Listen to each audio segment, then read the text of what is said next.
Hello అండి, ఈరోజు తోటకూర పప్పు నేనైతే ఎలా చేస్తానో చూపిస్తానండి. ఒక గ్లాస్ కందిపప్పు తీసుకున్నానండి.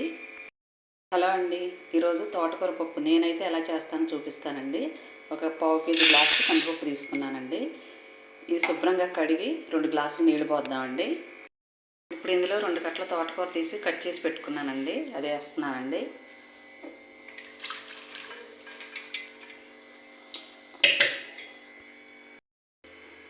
ఇప్పుడు ఈ పప్పులో 2 కట్టల వరకు తోటకూర కట్ చేసి పెట్టుకున్నానండి. ఓ 10 పచ్చిమిర్చి, ఒక ఉల్లిపాయ కూడా వేసానండి. ఒక 1/2 టీ స్పూన్ పసుపు వేస్తున్నానండి. కొద్దిగా కారం వేస్తున్నానండి, మనకు సరిపడా.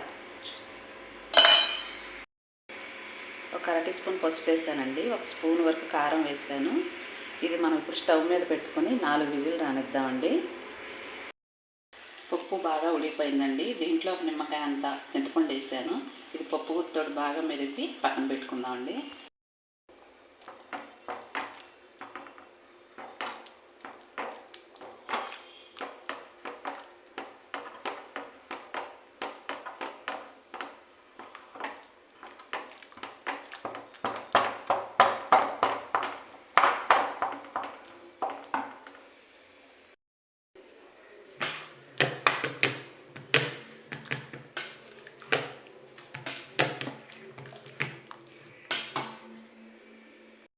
పప్పు తాలింపుకి నూనె పెట్టానండి.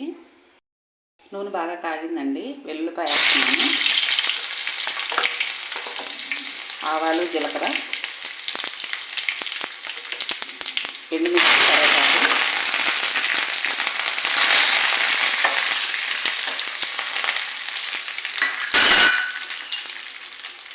చిన్న ఉల్లిపాయ కూడా వేస్తున్నానండి. తాలింపులో ఉల్లిపాయ వేస్తే బాగుంటుంది.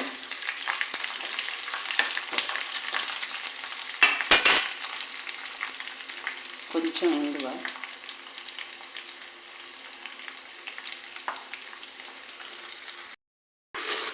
ఇప్పుడు పప్పు సరిపోయేంత ఉప్పు వేస్తున్నానండి.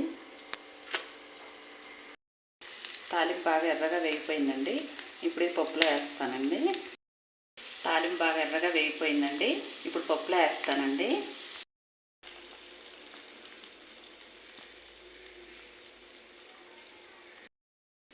మనం వేయించి పెట్టుకున్న తాలింపు పప్పులో వేసానండి.